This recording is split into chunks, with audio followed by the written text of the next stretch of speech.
Muy buenas, mi nombre es Jesús García Algarra y hoy vengo a hablaros de Git. Antes que nada deberíamos explicar qué es un sistema de control de versiones y por qué debería importarte.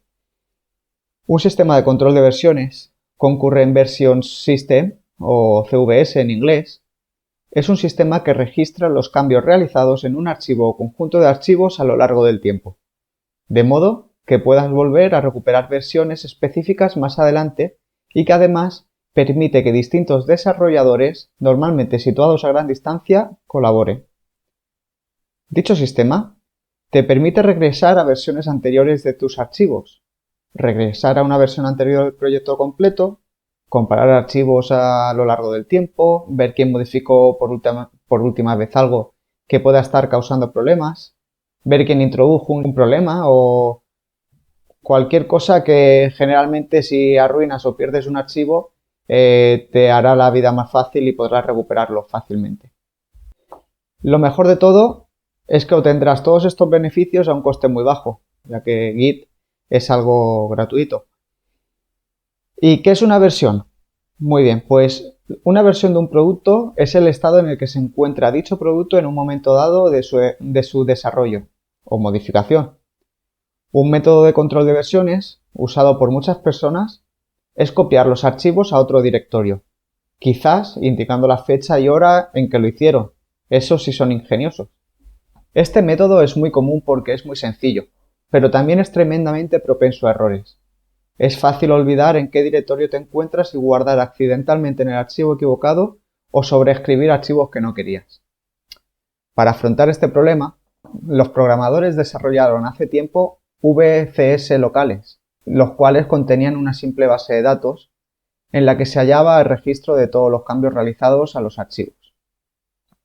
Una de las herramientas de control de versiones más popular fue un sistema llamado RCS, que todavía podemos encontrar en muchos de los ordenadores actuales, el cual guardaba conjuntos de parches, es decir, las diferencias entre archivos, en un formato especial en disco, y es capaz de recrear cómo era un archivo en cualquier momento a partir de dichos parches.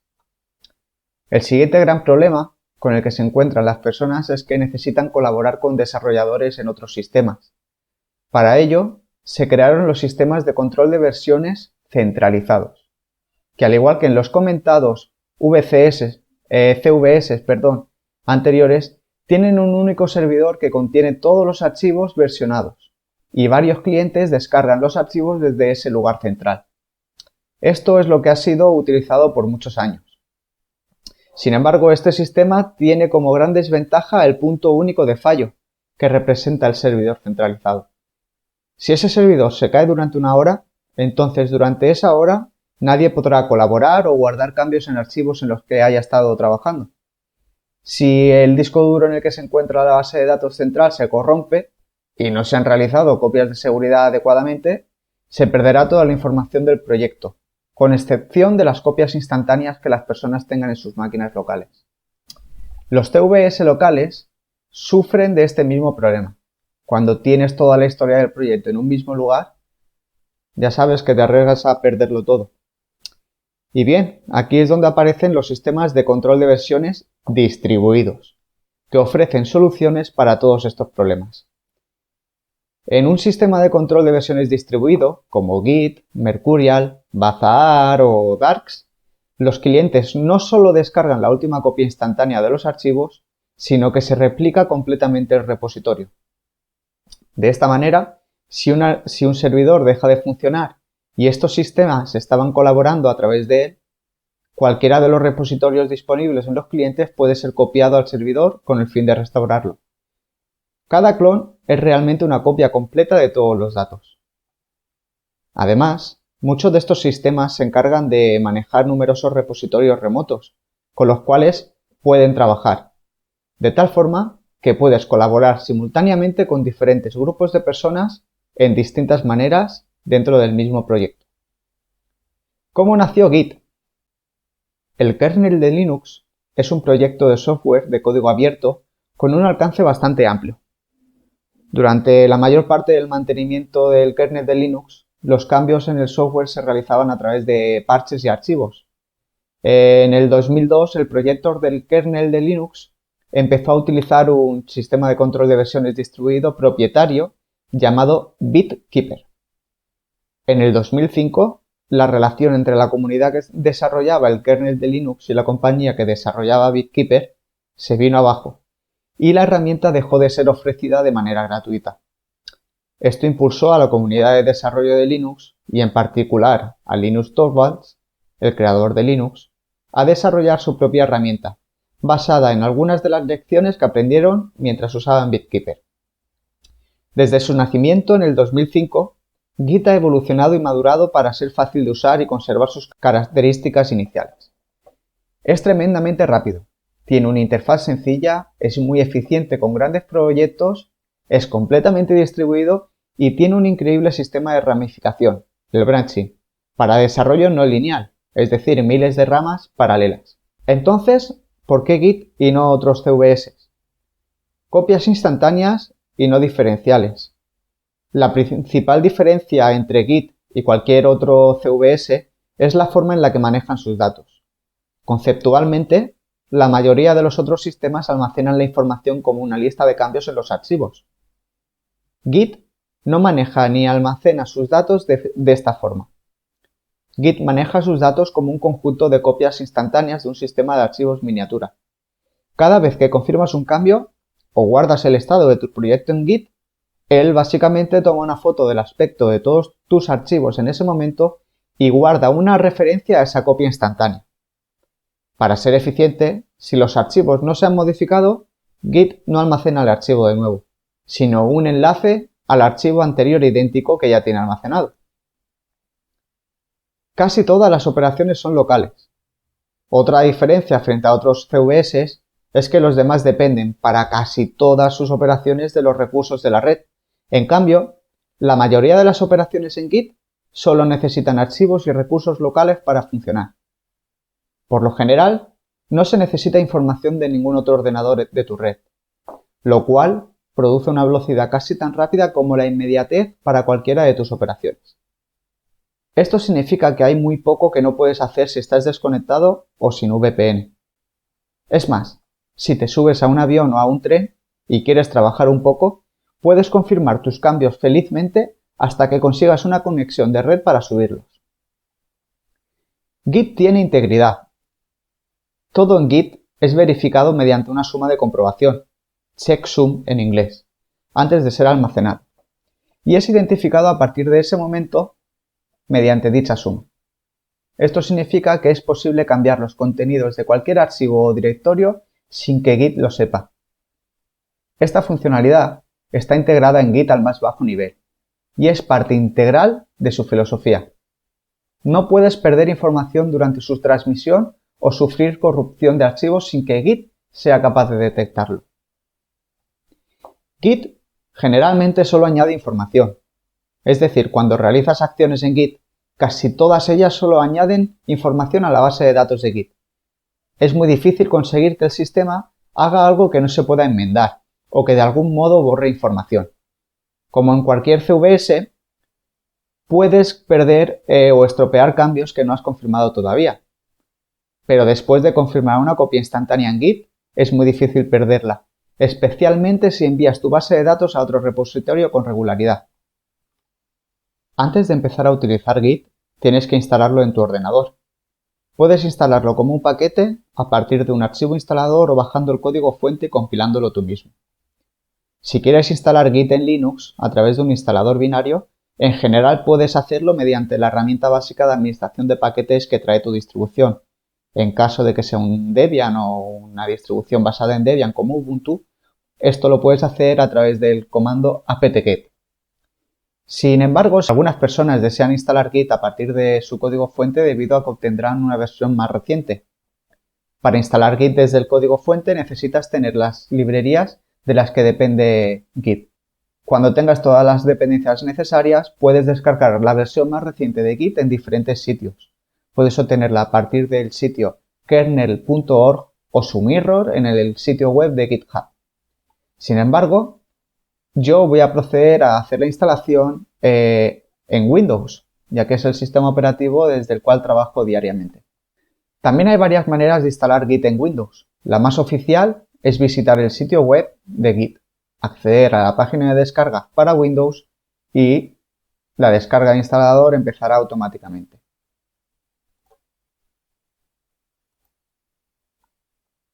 Otra forma de obtener Git fácilmente es mediante la instalación de GitHub para Windows. En ambos instaladores se incluye la versión de líneas de comandos y la interfaz de usuario de Git. Una vez descargado el paquete, procedemos a ejecutarlo.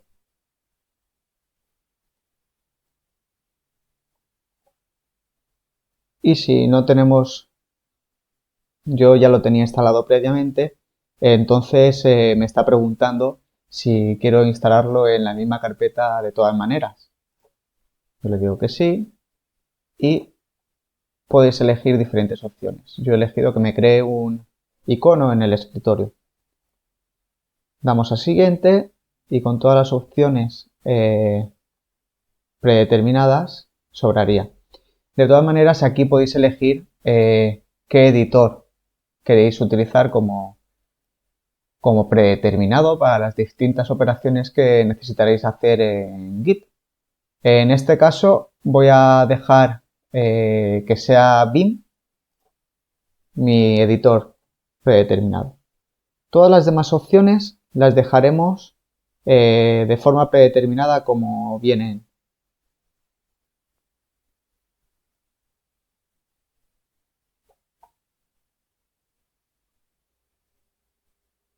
Como veis, el proceso de instalación es muy sencillo y sumamente rápido. Existen dos formas de usar Git. Por un lado tenemos las herramientas originales de línea de comandos y por otro lado tenemos una gran variedad de interfaces de usuario con distintas capacidades. Entre los diferentes clientes Git gráficos para Linux encontramos QGit, GitHub o GitForce. Para Windows tendríamos SourceTree, el famoso GitHub o Tortoise Git. Para Mac podremos usar GitHub, Gitbox o GitXdev. La línea de comandos es el único lugar en donde puedes ejecutar todos los comandos de Git. La mayoría de interfaces gráficas de usuario solo implementan una parte de las características de Git por motivos de simplicidad. La decisión de qué cliente gráfico utilizar depende totalmente de tu gusto, pero todos los usuarios tendrán las herramientas de línea de comandos instaladas y disponibles. Ahora que tenemos Git en nuestro sistema, vamos a tener que hacer algunas cosas para personalizar nuestro entorno de Git. Es necesario hacer estas cosas solamente una vez y se mantendrán entre actualizaciones. También podrás cambiarlas en cualquier momento volviendo a ejecutar los comandos correspondientes. Para esto nos dirigiremos a la carpeta de nuestro sistema operativo en el cual nos mostrará el Git instalado y las herramientas que han sido instaladas junto a Git. Como habíamos comentado, Git instalará tanto la interfaz gráfica como el entorno de texto. Yo voy a elegir este entorno de texto para trabajar y vamos a seguir. Git trae una herramienta llamada git-config que te permite obtener y establecer variables de configuración que controlan el aspecto y funcionamiento de Git. Estas variables pueden almacenarse en tres sitios distintos. Son tres archivos, los cuales en cada nivel sobrescribe los valores del nivel anterior. Estos archivos se encuentran en el /etc /gitconfig, en nuestra carpeta de usuario /.gitconfig, eso será un archivo oculto, y en el archivo config del directorio oculto y el archivo config en el directorio de Git oculto .git/config. En sistemas de Windows, Git buscará este archivo en el directorio home, es decir, en c:/users/ el nombre de tu usuario. Lo primero a establecer será tu nombre de usuario y dirección de correo electrónico. Esto es importante porque los commits usan esta información y es introducida de manera inmutable en los commits que envías. Para esto, escribiremos git-config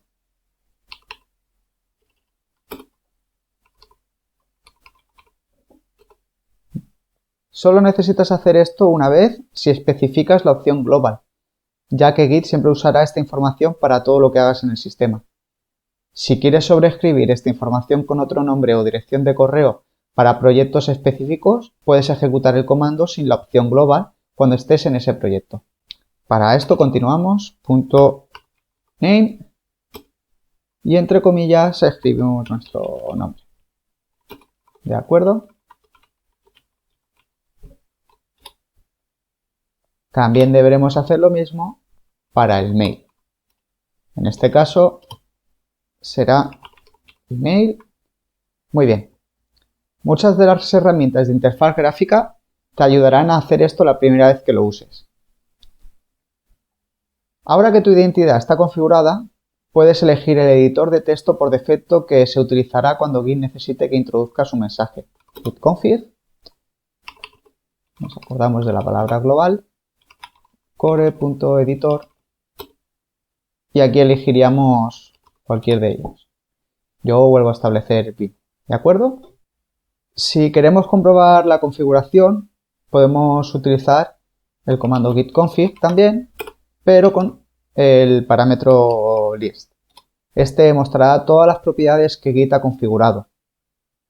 Puede que veas claves repetidas, porque Git lee la misma clave de distintos archivos, como ya hemos comentado anteriormente. En estos casos, Git usa el último valor para cada clave única que ve. También puedes comprobar el valor que Git utiliza para una clave específica ejecutando el comando git config, el nombre de clave. En este caso podemos establecer esto. ¿Cómo obtener ayuda? Si alguna vez necesitas ayuda usando Git, existen tres formas de ver la página del manual, la man page, para cualquier comando de Git. Estos comandos serían git help seguido del comando, sería git nombre del comando --help o, como en Linux, man git seguido del comando. ¿Cómo podríamos ver, por ejemplo, la ayuda del comando config? Como hemos dicho, git help config. Esto nos abre un archivo de forma local en donde encontraremos todo lo relacionado con dicho comando. Estos comandos son muy útiles porque puedes acceder a ellos desde cualquier sitio, incluso sin conexión. Así que no te olvides de ellos. Repositorios locales. Puedes obtener un proyecto Git de dos maneras. La primera es tomar un proyecto o directorio existente e iniciarlo en Git. Ahora mismo que sepáis que me encuentro en Desktop y en él tengo una carpeta llamada prueba Git. La segunda es clonar un repositorio existente en Git desde otro servidor. Lo que voy a hacer ahora es inicializar un repositorio en el directorio existente prueba Git. Para ello debemos ir hasta nuestro directorio y en él emplear el comando git init. Esto crea un subdirectorio nuevo llamado .git, el cual contiene todos los archivos necesarios del repositorio, un esqueleto de un repositorio de Git. Todavía no hay nada en tu proyecto que esté bajo seguimiento. Si deseas empezar a controlar versiones de archivos existentes, a diferencia de un directorio vacío, probablemente deberías comenzar el seguimiento de esos archivos y hacer una confirmación inicial. Puedes conseguirlo con unos pocos comandos git add para especificar qué archivos quieres controlar, seguidos de git commit para confirmar los cambios. Vamos a crear un archivo y, como veis, nos indica en la consola que estamos en nuestra rama master. Más adelante hablaremos de ello. Como íbamos, haremos un git add punto, haremos un git commit -m. No os preocupéis porque veremos lo que hacen estos comandos ahora en un segundo en este vídeo. Pero para que lo sepas, en este momento tienes un repositorio de Git con un archivo bajo seguimiento y una confirmación inicial. Ahora podemos ver la opción de clonar un repositorio existente. Si deseas obtener una copia de un repositorio existente de Git, por ejemplo, un proyecto en el que te gustaría contribuir, el comando que necesitas es git clone. De esta forma, Git recibe una copia de casi todos los datos que tiene el servidor. Cada versión de cada archivo de la historia del proyecto es descargada por defecto cuando ejecutas git clone. De hecho, si el disco de tu servidor se corrompe, puedes usar cualquiera de los clones en cualquiera de los clientes para devolver el servidor al estado en el que estaba cuando fue clonado. Para clonar un repositorio, por ejemplo, si quieres clonar la librería de Git llamada libgit2, puedes hacer algo así.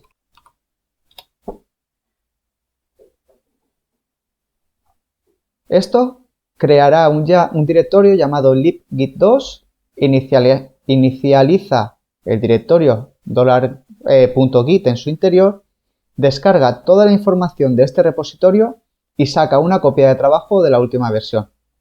Si te metes en el directorio libgit2, verás que están los archivos del proyecto listos para ser utilizados. Si quieres clonar el repositorio a un directorio con otro nombre que no sea libgit2, puedes especificarlo con la siguiente opción. Vamos a salir primeramente de aquí.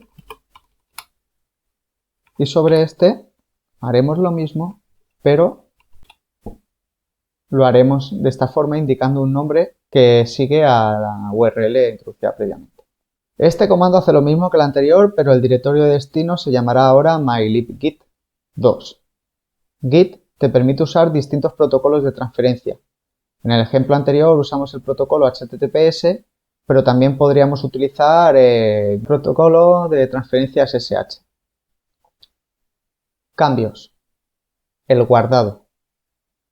Ya tienes un repositorio Git y un checkout o copia de trabajo de los archivos de dicho proyecto. El siguiente paso es realizar algunos cambios y confirmar instantáneas de esos cambios en el repositorio cada vez que el proyecto alcance un estado que quieras conservar. Recuerda que cada archivo de tu repositorio puede tener dos estados, rastreados y sin rastrear. Los archivos rastreados, track files en inglés, son todos aquellos archivos que estaban en la última instantánea del proyecto. Pueden ser archivos sin modificar, modificados o preparados. Los archivos sin rastrear son todos los demás, cualquier otro archivo en tu directorio de trabajo que no estaba en tu última instantánea y que no está en el área de preparación. A partir de ahora, staging area. Cuando clonas por primera vez un repositorio, todos tus archivos estarán rastreados y sin modificar, pues acabas de sacarlos y aún no han sido editados. Mientras editas archivos, Git los ve como modificados, pues han sido cambiados desde su último commit. Luego, preparas estos archivos modificados y finalmente confirmas todos los cambios preparados y repites el ciclo. Estado de los archivos.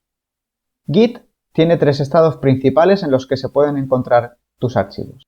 En el confirmado significa que los datos están almacenados de manera segura en tu base de datos local.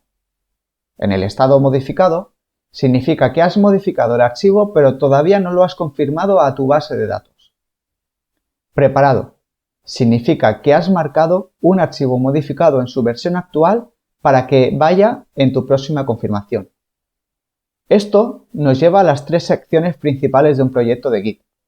El directorio de Git es donde se almacenan los metadatos y la base de datos de objetos para tu proyecto. Es la parte más importante de Git y es lo que se copia cuando clonas un repositorio desde otro ordenador. El directorio de trabajo es una copia de una versión del proyecto. Estos archivos se sacan de la base de datos comprimida en el directorio de Git y se colocan en disco para que los puedas usar o modificar. El área de preparación o índice es un archivo, generalmente contenido en tu directorio de Git y que almacena información acerca de lo que va a ir en tu próxima confirmación. El flujo de trabajo básico en Git es algo así. Primero, modificas una serie de archivos en tu directorio de trabajo. Segundo, los preparas añadiéndolos a tu área de preparación. Y tercero, confirmas los cambios, lo que toma los archivos tal y como están en el área de preparación y almacena esa copia instantánea de manera permanente en tu directorio de Git. Revisando el estado de tus archivos. La herramienta principal para determinar qué archivos están en qué estado es el comando git status. Si ejecutas este comando inmediatamente después de clonar un repositorio, deberías ver algo como esto.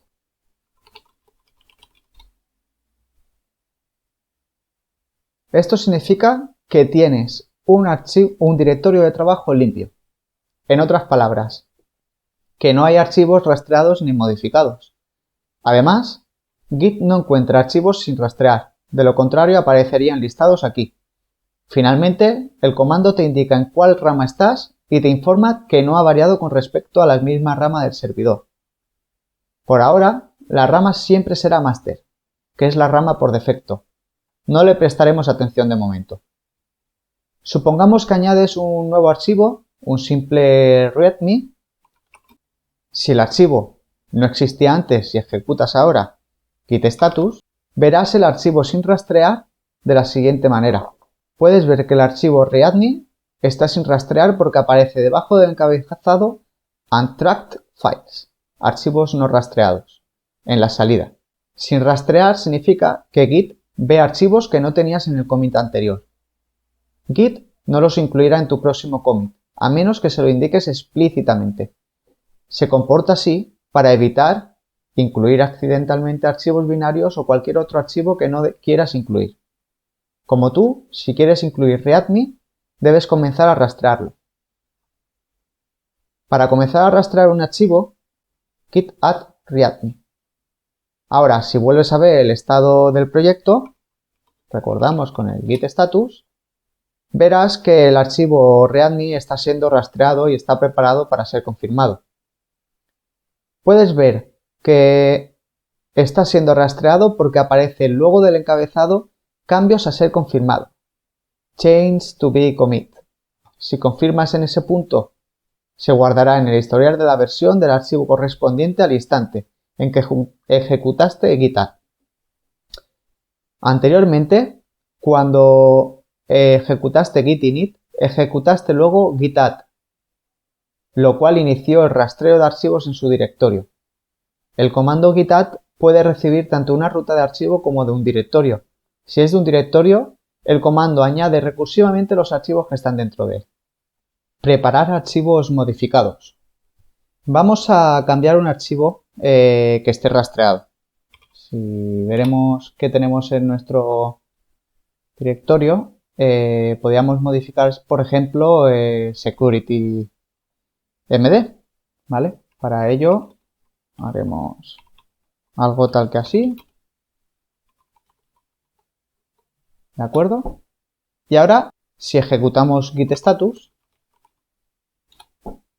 debemos de ver cómo el archivo security aparece en una sección llamada Change Not States for Commit, cambios no preparados para confirmar, lo que significa que existe un archivo rastreado que ha sido modificado en el directorio de trabajo, pero que aún no está preparado. Para prepararlo, ejecutas el comando git add. Git add es un comando que cumple con varios propósitos. Lo usas para empezar a rastrear archivos nuevos, para preparar archivos y hacer otras cosas como marcar resueltos archivos en conflicto por fusión. Es más útil que lo veas como un comando para añadir este contenido a la próxima confirmación, más que para añadir este archivo al proyecto. Si ahora ejecutamos git status, vemos cómo ambos archivos están preparados y formarán parte de tu próxima confirmación. En este momento, supongamos que recuerdas que debes hacer un pequeño cambio en security.md antes de confirmarlo. Entonces, modificas el archivo de nuevo y ahora estás listo para confirmar. Sin embargo, vamos a ejecutar otra vez git status. ¿Pero qué? Ahora el security aparece como preparado y como no preparado. ¿Cómo es posible? Pues bien, resulta que Git prepara un archivo de acuerdo al estado que tenía cuando ejecutas el comando git add. Si confirmas ahora, se confirmará la versión de security.md que tenías la última vez que ejecutaste git add y no la versión que ves ahora en tu directorio de trabajo al ejecutar git status. Si modificas un archivo luego de ejecutar git add, deberás ejecutar de nuevo git add para preparar la última versión del archivo. Entonces, git add, y ahora vemos cómo está otra vez de nuevo todo preparado para confirmar. Confirmar cambios. Ahora que tu área de preparación está como quieres, puedes confirmar tus cambios. Recuerda que cualquier cosa que no esté preparada, cualquier archivo que hayas creado o modificado y que no hayas agregado con git add desde su edición, no será confirmado. Se mantendrán como archivos modificados en tu disco. Bien, pues para confirmar los cambios, la forma más sencilla es escribiendo git commit utilizando la opción "-m". Muy bien, has creado tu primera confirmación. Puedes ver que la confirmación te devuelve una salida descriptiva que indica cuál rama has confirmado, en nuestro caso master, qué checksum SHA1 tiene el commit y cuántos archivos han cambiado y estadísticas sobre las líneas añadidas y eliminadas en el commit. Recuerda que la confirmación guarda una instantánea de tu área de preparación. Todo lo que no hayas preparado sigue allí modificado.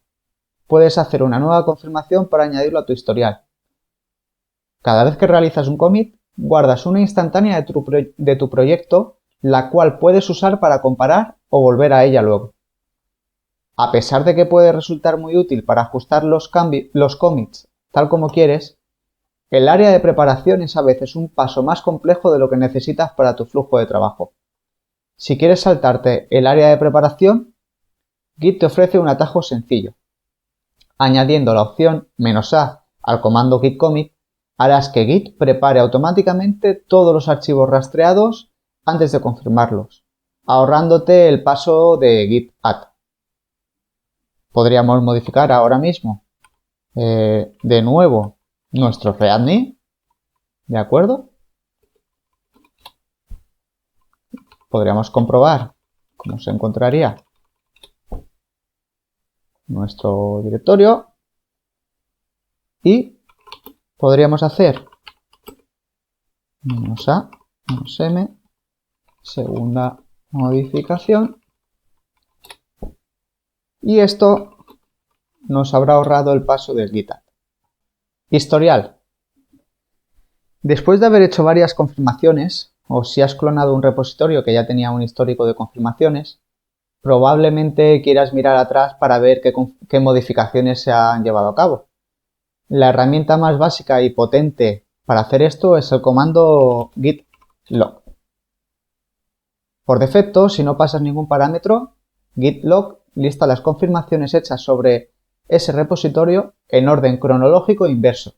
Es decir, las confirmaciones más recientes se muestran al principio. Como puedes ver, este comando lista cada confirmación con su suma de comprobación, el nombre y dirección de correo del autor, la fecha y el mensaje de confirmación. El comando git log proporciona una gran cantidad de opciones para mostrarte exactamente lo que buscas. Una de las opciones más útiles es el "-p", que muestra las diferencias introducidas en cada confirmación. También puedes utilizar la opción "-n", donde n es un número, para mostrar las últimas n confirmaciones. -2. Esta opción muestra la misma información, pero añadiendo tras cada entrada las diferencias que le corresponden. Esto resulta muy útil para revisiones de código o para visualizar rápidamente lo que ha pasado en las confirmaciones enviadas por un colaborador. También puedes usar git log con una serie de opciones de resumen. Por ejemplo, si quieres ver algunas estadísticas de cada confirmación, puedes usar la opción --stat. Como puedes ver, la opción --stat imprime tras cada confirmación una lista de archivos modificados, indicando cuántos han sido modificados y cuántas líneas han sido añadidas y eliminadas para cada uno de ellos, y un resumen de toda esa información. A continuación, voy a mostrarte dos tablas donde aparecen los diferentes parámetros típicos que puedes usar junto a log. Os invito a que las probéis para ver el gran potencial de este comando. En cualquier momento puede que quieras deshacer algo. Aquí vamos a repasar ahora algunas herramientas básicas usadas para deshacer cambios que ya hayas hecho. Ten cuidado, a veces no es posible recuperar algo después de que lo hayas deshecho. Esta es una de las pocas áreas en las que Git puede perder parte de tu trabajo si cometes un error. Una de las acciones más comunes a deshacer es cuando confirmas un cambio antes de tiempo y olvidas agregar algún archivo, o te equivocas en el mensaje de confirmación.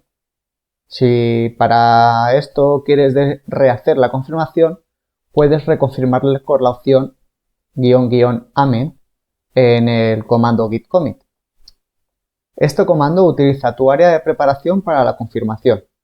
Si no has hecho cambios desde tu última confirmación, por ejemplo, cuando ejecutas este comando justo después de tu confirmación anterior, entonces la instantánea lucirá exactamente igual y lo único que cambiará será el mensaje de confirmación. Se lanzará el mismo editor de confirmación, pero verás que ya incluye el mensaje de tu confirmación anterior. Puedes editar el mensaje como siempre y se sobreescribirá tu confirmación anterior. Vamos a verlo con un ejemplo. Ahora mismo no tenemos ningún archivo en nuestro directorio, con lo cual lo primero que vamos a hacer es crear un archivo. Muy bien. Si ahora hiciéramos un git status, vemos que hay un fichero que no está en seguimiento. Pero vamos a hacer lo mismo de nuevo para otro archivo. Muy bien. Ahora, como veis, hay dos archivos que no están en seguimiento. Vamos a seguir solamente uno de ellos, ¿de acuerdo? Y vamos a realizar un commit.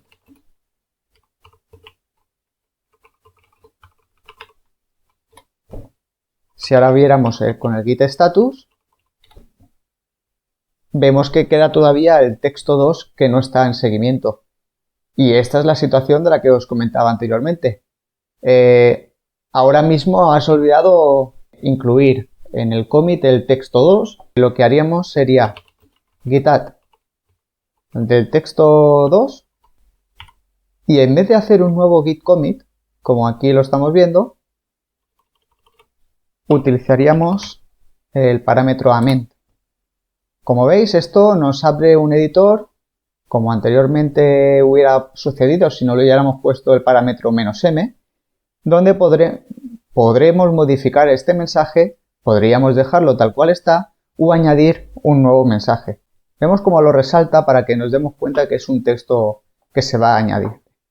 Una vez hecho, si hacemos un git log, si nos damos cuenta, vemos cómo aparecen los dos mensajes. Ahora supongamos que has cambiado dos archivos y que quieres confirmarlos como dos cambios separados. Esto lo vamos a hacer con el comando restore. Vamos a hacer nosotros esta acción escribiendo una letra en cada uno de nuestros archivos. Con lo cual, si ahora hiciéramos un git status, vemos que hay dos archivos sin seguimiento y que están modificados. Y tú quieres confirmar ambos cambios por separado, pero accidentalmente los has puesto en seguimiento a la vez. ¿Cómo podemos entonces sacar del área de preparación uno de ellos?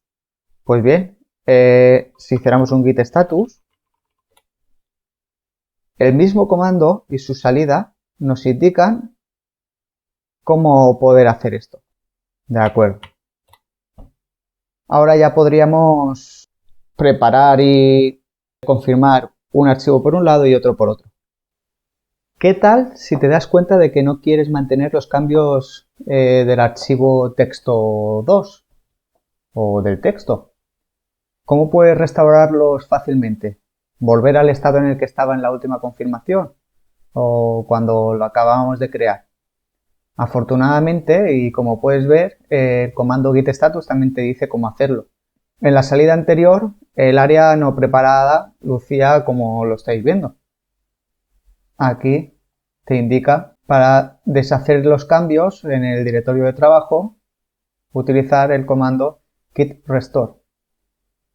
Muy bien, Pues vamos a hacer lo que dice.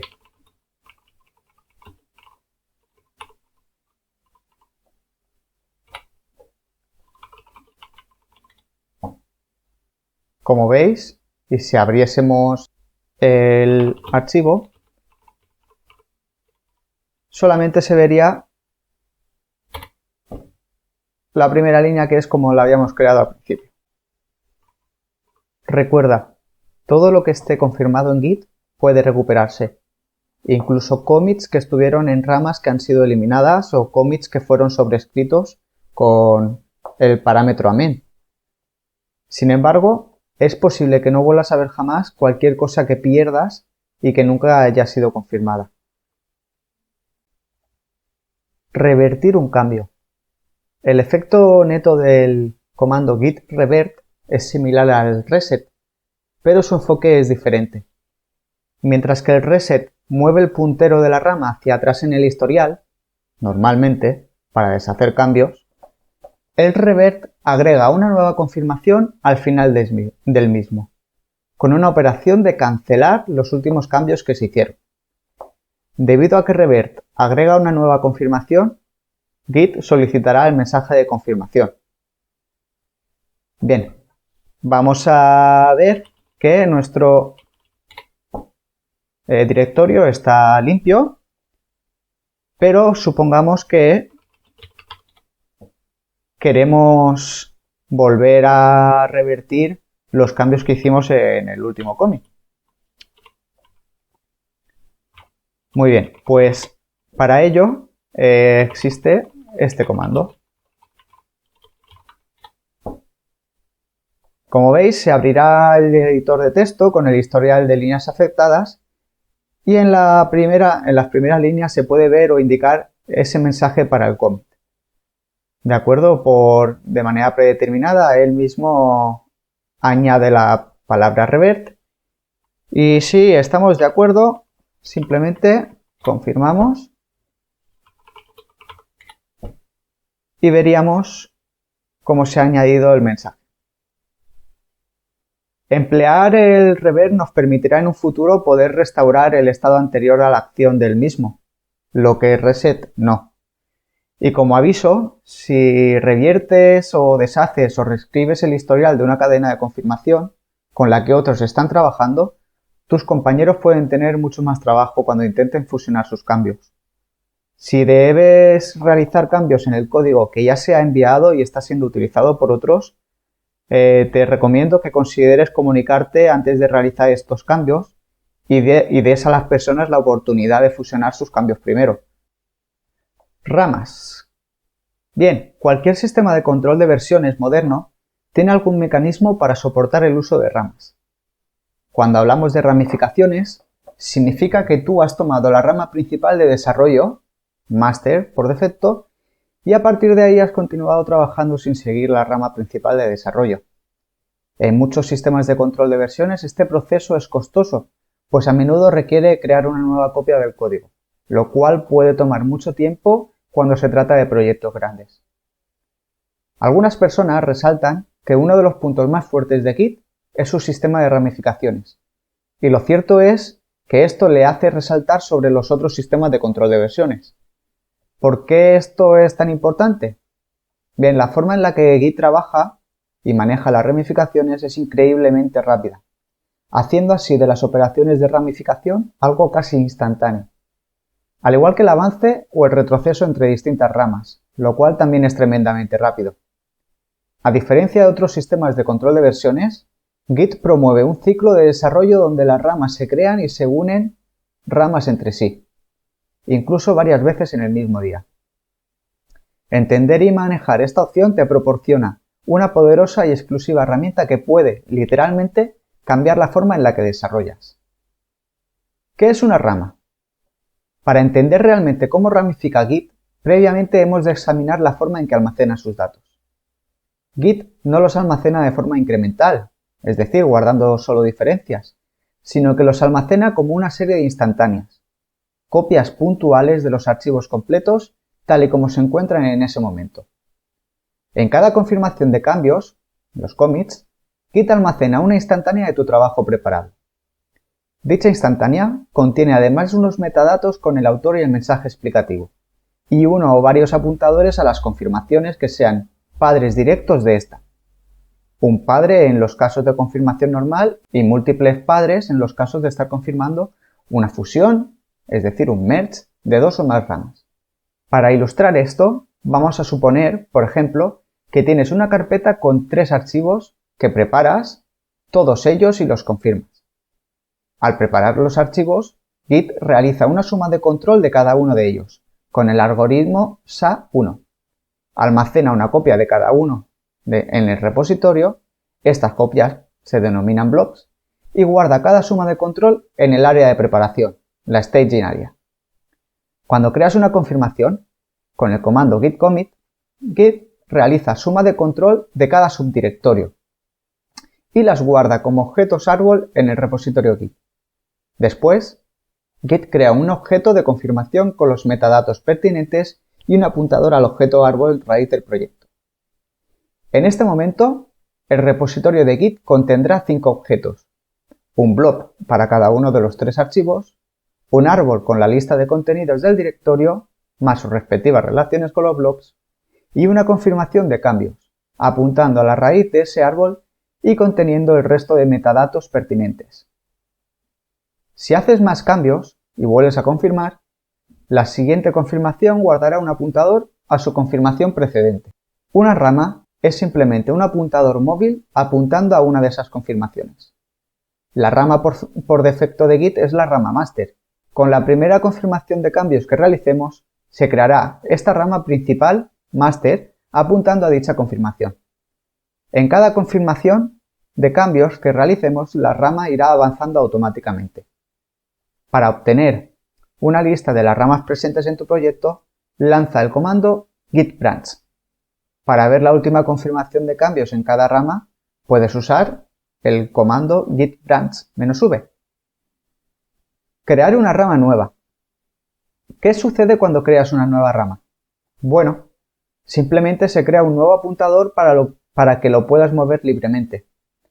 Por ejemplo, supongamos que quieres crear una nueva rama denominada testing. Para ello usarás el comando git branch testing. Esto creará un nuevo apuntador apuntando a la misma confirmación donde estés actualmente. ¿Y cómo sabe Git en qué rama estás en este momento? Pues mediante un apuntador especial denominado head.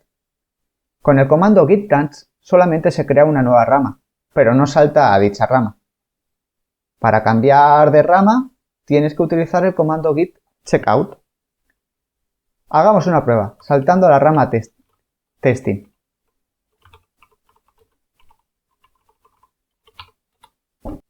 Esto mueve el apuntador head a la rama testing. ¿Cuál es el significado de todo esto? Lo veremos tras realizar otra confirmación de cambios. Para esto haremos aquí un git commit mensaje.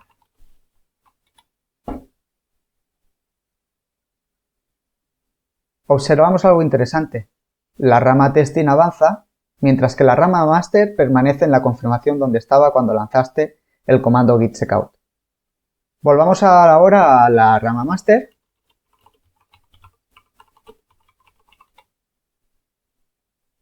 Este comando realiza dos acciones.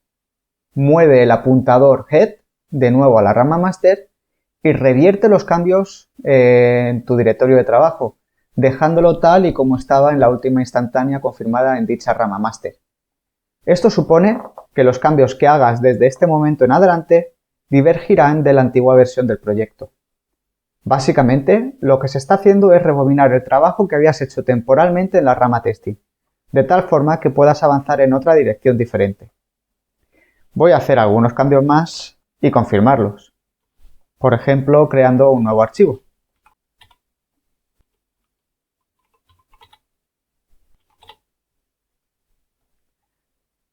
Ahora el historial de tu proyecto diverge. Has creado una rama y saltado a ella. Has trabajado sobre ella, has vuelto a la rama original y has trabajado también sobre ella. Los cambios realizados en ambas sesiones de trabajo están aislados en ramas independientes. Puedes saltar libremente de una a otra según estimes oportuno. Y todo ello simplemente con 3 comandos: git branch, git checkout y git commit. Fusión de ramas. Cuando realizamos modificaciones en nuestros proyectos dentro de una rama y posteriormente necesitamos fusionar dichos cambios en otras ramas, utilizamos el comando git merge. Cuando intentas fusionar dos ramas y el historial de la rama donde quieres fusionar es antecesora de tu rama actual y no has sufrido ninguna modificación previa, Git simplifica las cosas y fusiona ambas ramas sin dilaciones, avanzando el puntero ya que no hay ningún otro trabajo divergente a fusionar. Esto es lo que se denomina avance rápido, fast forward.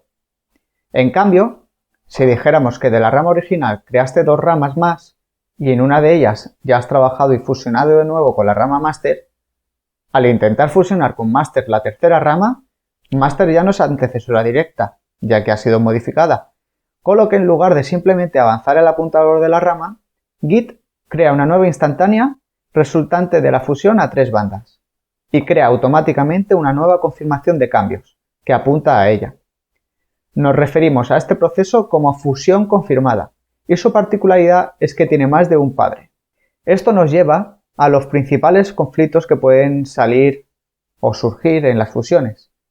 En algunas ocasiones los procesos de fusión no suelen ser fluidos. Una fusión puede entrar en un estado conflictivo en dos momentos diferentes: al inicio y durante un proceso de fusión.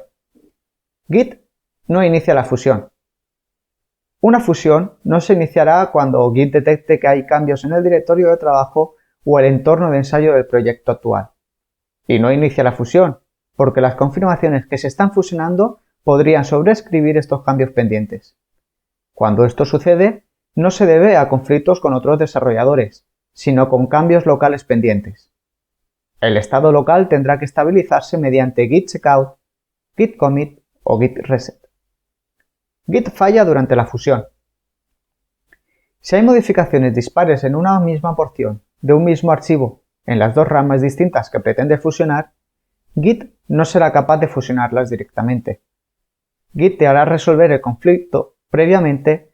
Todo aquello que sea conflictivo y no se haya podido resolver se marca como sin fusionar, es decir, unmerged. Git añade a los archivos conflictivos unos marcadores especiales de resolución de conflictos, que te guiarán cuando abras manualmente los archivos implicados y los edites para corregirlos. Recuerda eliminar las líneas que introduce Git marcándote la diferencia una vez termines. Tras resolver todos los bloques conflictivos, has de lanzar comando git add para marcar cada archivo modificado. Marcar archivos como preparados indica a Git que sus conflictos han sido resueltos, y si todo ha ido correctamente y ves que todos los archivos conflictivos están marcados como preparados, puedes lanzar el comando git commit para terminar de confirmar la fusión. Borrado de ramas. Una vez hayas fusionado las ramas, si quieres puedes eliminar esas ramas en las cuales has estado trabajando y que no vas a utilizar más en el futuro. Esto lo puedes hacer con el comando git branch -d seguido del nombre de la rama que quieres borrar. Repositorios remotos. Existen diferentes repositorios remotos muy populares, pero en este vídeo trabajaremos con GitHub. Tras todo lo visto hasta ahora, habiendo instalado Git en nuestro ordenador, hay que crearse una cuenta en GitHub. Para ello nos dirigiremos a su web y podremos rellenar el formulario y seguir los procedimientos que ellos te indicarán. Y cuando tengas tu cuenta disponible, iniciar sesión en ella. Bien, para crear nuestro repositorio remoto, nos dirigiremos al símbolo más de aquí arriba y haremos clic en New Repositorio. En esta página escribe el nombre y una descripción que es opcional. Para elegir el modo privado deberíamos de pagar por ello. En cambio, si queremos utilizar GitHub en su versión gratuita, deberemos de dejarlo en modo público. Después de esto, podemos elegir algunas opciones, pero nosotros de momento lo vamos a dejar de forma predeterminada.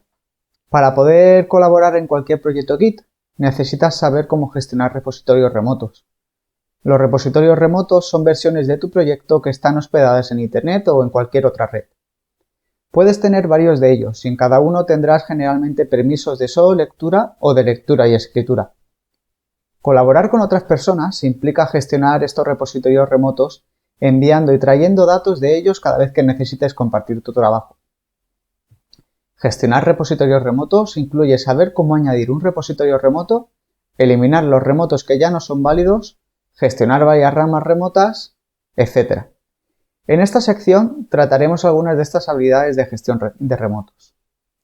¿Cómo ver tus remotos? Bien, pues para ver nuestros remotos nos dirigiremos a nuestra consola de Git y deberíamos de ejecutar el comando git remote. Como vemos, yo no tengo añadido todavía ninguno, pero si tuviéramos este comando mostrará todos los nombres de los repositorios que tienes especificado. Si has clonado un repositorio deberías ver al menos origin, que es el nombre por defecto que Git le da al servidor que has clonado. También puedes pasar la opción "-v", la cual muestra las URLs que Git ha asociado al nombre y que serán usadas al leer y escribir en este remoto. Si tienes más de un remoto, el comando los listará todos. Añadir repositorios remotos. Para añadir un remoto nuevo y asociarlo a un nombre que puedas referenciar fácilmente, lo primero que debemos hacer es crear el directorio donde queremos clonar el repositorio remoto.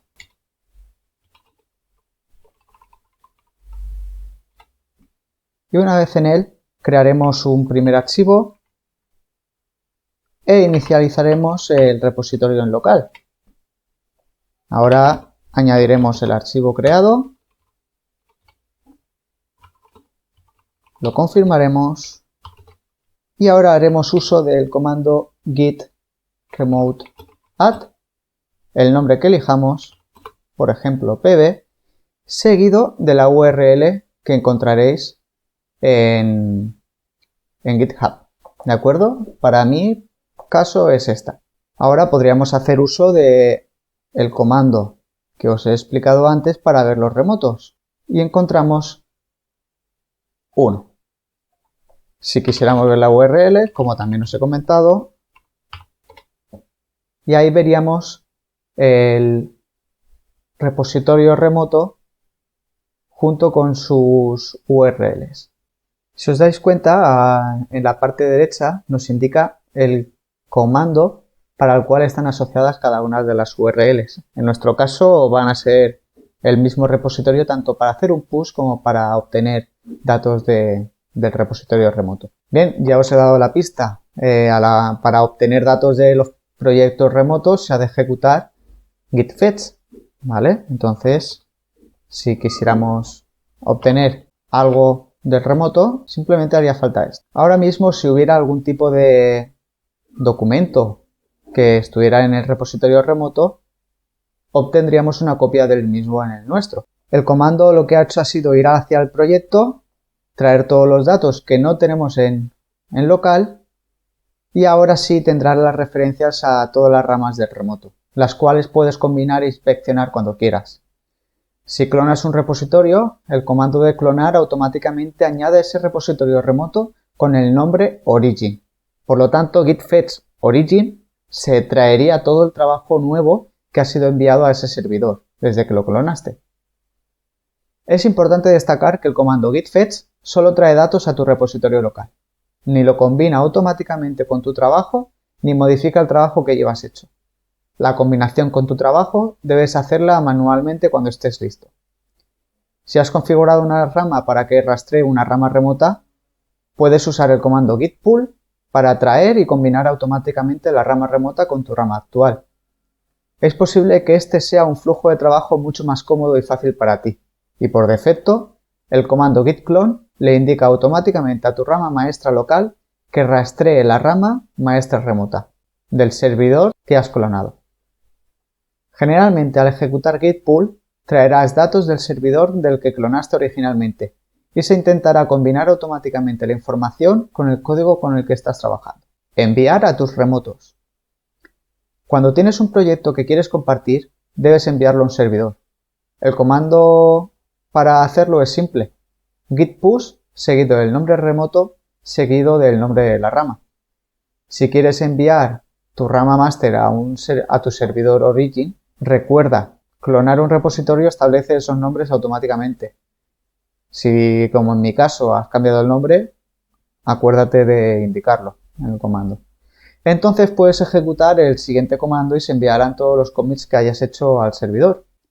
Y como veis, ha sucedido que se han subido todos los commits. Para ello, podemos ir a nuestro repositorio y ver que aquí está nuestro archivo readme local. Bien, si quieres ver más información acerca de un remoto en particular, puedes ejecutar el comando git remote show, seguido del remoto. El comando lista la URL del repositorio remoto y la información del rastreo de ramas. El comando te indica claramente que si estás en la rama maestra y ejecutas el comando git pull, automáticamente combinará la rama maestra remota con tu rama local, luego de haber traído toda la información de ella. También lista todas las referencias remotas de las que has traído datos. Además, te indica a cuál rama enviarás información automáticamente cada vez que ejecutas git push, dependiendo de la rama en la que estés. Te muestra cuáles ramas remotas no tienes aún, cuáles remotas tienes que han sido eliminadas del servidor y varias ramas que serán combinadas automáticamente cuando ejecutes git pull. La información que te muestre dependerá de cuánto uso y de cómo uses ese repositorio. Eliminar y renombrar remotos. Si quieres cambiar el nombre de la referencia a un remoto, puedes ejecutar el comando git remote. Si ahora volviéramos a hacer, veríamos que el nombre ha cambiado. Es importante destacar que al hacer esto también cambias el nombre de las ramas remotas. Si por alguna razón quieres eliminar un remoto, has cambiado de servidor o no quieres seguir utilizando un mirror o quizás un colaborador ha dejado de trabajar en el proyecto, puedes utilizar el comando git remote rm. Si ahora hiciéramos de nuevo comando git remote, veríamos como no tenemos ninguno. Etiquetas. Git tiene la posibilidad de etiquetar puntos específicos del historial como importantes. Esta funcionalidad se usa típicamente para marcar versiones de lanzamiento, V1 por ejemplo. Listar tus etiquetas es sencillamente fácil, simplemente hay que escribir git tag. Como veréis, a mí no me aparece nada porque no tengo ninguna. De todas maneras, crearlas tampoco es nada difícil. Pero antes de explicaros cómo crearlas, es importante que sepáis que Git utiliza dos tipos principales de etiquetas, ligeras y anotadas. Una ligera es muy parecido a una rama que no cambia, simplemente es un puntero a un commit específico. Sin embargo, las anotadas se guardan en la base de datos de Git como objetos enteros. Tienen un checksum, contienen el nombre del etiquetador, su correo electrónico, la fecha, aparte de un mensaje asociado y pueden ser firmadas y verificadas con GNU. Normalmente se recomienda que crees etiquetas anotadas, de manera que tengas toda esta información, pero si quieres una etiqueta temporal o por alguna razón no estás interesado en esa información, entonces usa las ligeras sin problema. Para generar una etiqueta anotada es utilizando el comando git tag con el parámetro a para indicar el identificador y es necesario que le siga un mensaje, en este caso versión 1. Si hiciéramos ahora git tag, veríamos cómo tenemos creada la etiqueta. Puedes ver la información de la etiqueta junto con el commit que está etiquetado al usar el comando git show. El comando muestra la información del etiquetador, la fecha en la que el commit fue etiquetado y el mensaje de la etiqueta, antes de mostrar la información del commit.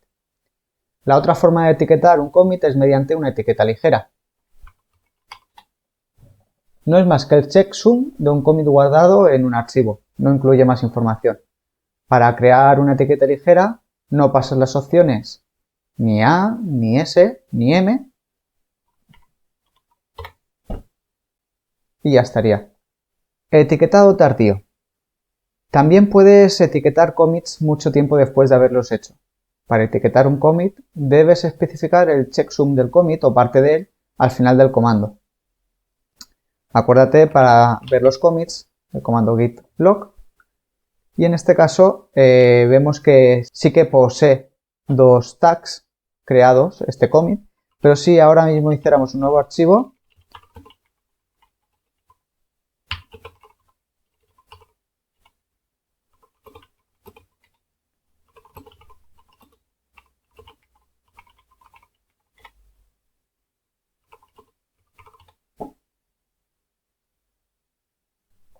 vemos como que no tiene ningún tipo de tag. Simplemente haríamos git tag, nombre de versión elegido, junto con el parámetro a. Recomendamos siempre utilizar el tipo de etiqueta anotada, v3, por ejemplo, seguido del mensaje, seguido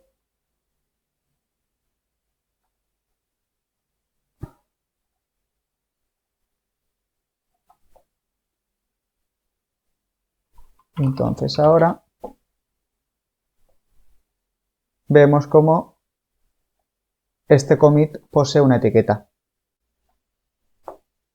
Bueno amigos, pues esto ha sido todo por hoy. Espero que hayáis entendido todos los conceptos básicos que he intentado explicaros aquí. Y si os ha gustado el vídeo y queréis demostrarme vuestro apoyo, por favor, darle al like al vídeo y suscribiros al canal. Hasta la próxima.